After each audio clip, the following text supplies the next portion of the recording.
So in traditional Google search, the backlink was the sort of main way that Google understood authority of your website and brand. Is the easiest way of thinking about it.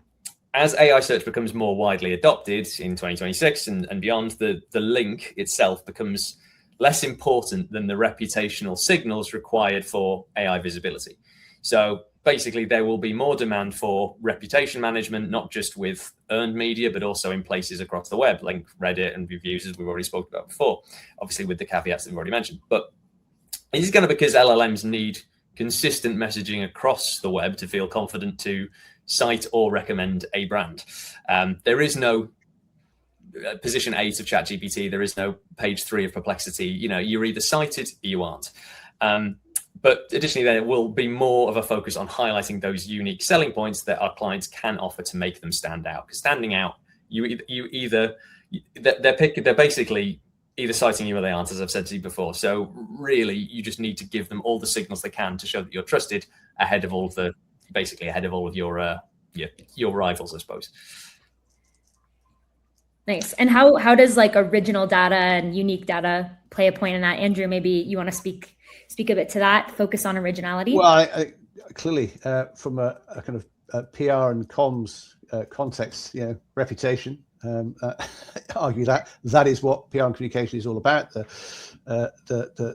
management of reputation. So there was a little experiment that PR Week did in the UK last year, where they went to ChatGPT and they took the top 30 agencies from the top 150 and simply went to ChatGPT and said, hey, for each agency, we'll ask the question, is agency X, any good? And then examined what came back. They got in touch before they wrote the piece, and I said, I'm glad you did, because as I said, in some cases it was nearly libelous what was coming back, and I said, well, bear in mind that you only perform that search once. If you performed it 10 times, you'd almost certainly see a kind of a variation in what that synthesized answer came back with and the sources that we use. But for example, in one case, or in a couple of cases, for example, Glassdoor employee reviews seem to be having a massive impact on the response to that sort of question and input. But I think the broader point is that, and this is true of search as well, that reputation is increasingly filtered through the lens of what people get back in response to their questions, either through Google,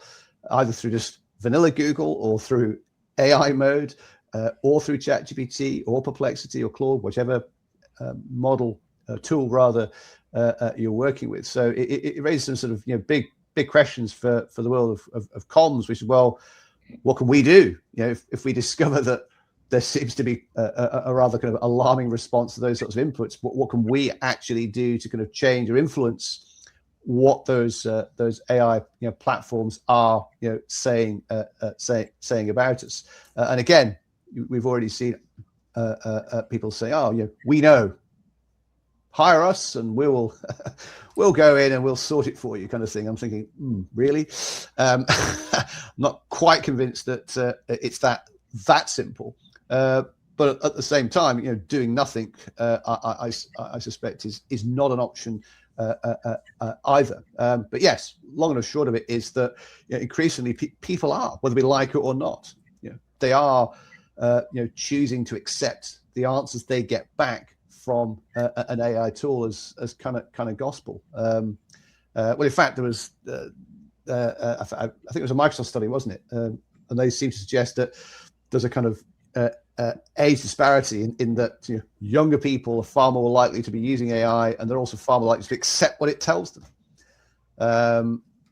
So very impressionable. Yeah. So there is that. So fair.